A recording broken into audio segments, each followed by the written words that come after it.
Teşekkür ediyorum. Teşekkür ediyorum. Bir sallayalım beraber şöyle. Şu tarafa doğru. Şöyle bak, şöyle bak. Hadi bakalım. Şöyle bak. Şöyle gel. He? Al bayrağını. Al bayrağa bakın. Hadi sallayın bakalım.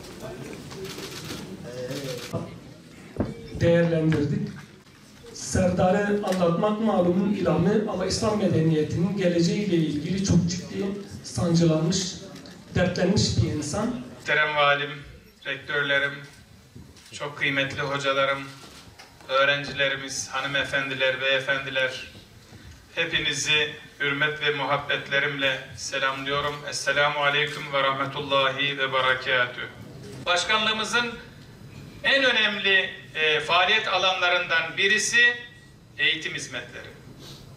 Eğitim hizmetlerinde hamdolsun bugün 7'den 70'e demiyorum, 7'den önce de 70'ten sonra da bizim öğrencimiz var. Kur'an kurslarımızda, medreselerimizde. Nasıl 7'den önce öğrencimiz oluyor bizim? 4-6 yaş sınıfı Kur'an kurslarımız var. Çok önemli olduğunu düşünüyoruz. Çünkü diyoruz ki ağaç yaş iken eğilir. Yapılan araştırmalar önümüzde. Sokaktaki vatandaşlara sorulduğunda temel dini bilgilerinizi nereden aldınız diye sorulduğunda %5'lerden şimdi 15'lere çıktı. İmam Hatip liseleri ve ilahiyat fakültelerinde, yani örgün din eğitimi ile din eğitimi alanların oranı şu anda %15'lerde. Peki bu kalan %85 din eğitimini nereden alıyor? Bunun da %50 kadarı yaz Kur'an kurslarında.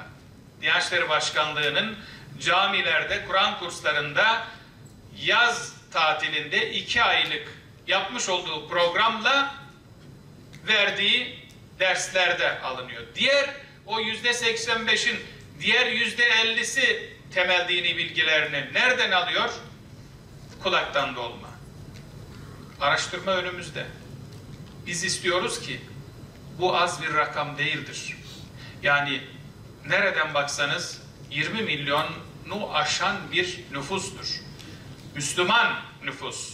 Gayrimüslimleri saymıyoruz ya da kendisini Müslüman olarak tanımlamayanları koymuyoruz bunun içerisine. Zaten onlar için böyle bir şeye de gerek yok. Ama kendisini Müslüman olarak tanımlayan insanlardan nereden baksanız 20 milyon kadarı kulaktan dolma bilgilerle dini bilgilerini alıyor. Bu gerçekten bizi sıkıntıya sokan bir şey. Yaşadığımız olayları görüyorsunuz. Eğer doğru dini bilgiyle insanları biz donatmazsak, Diyanet İşleri Başkanlığı, ilahiyat fakülteleri, İmam Hatip liseleri, 3 önemli kurum var. Medreseler, onlar da zaten yarısı neredeyse Diyanet İşleri Başkanlığı'na bağlı, yarısı özel olarak çalışıyorlar. Doğru dini bilgiyi bizim insanımıza ulaştırmamız gerekiyor. Bu açıdan el birliğiyle çalışacağız inşallah. İnşallah bundan sonraki il müftüleri toplantımızda her ilimizin en kadim İmam Hatip Lisesi'nin müdürünü çağıracağız. İşte o 100 hadis artık sizin oluyor. Hocam.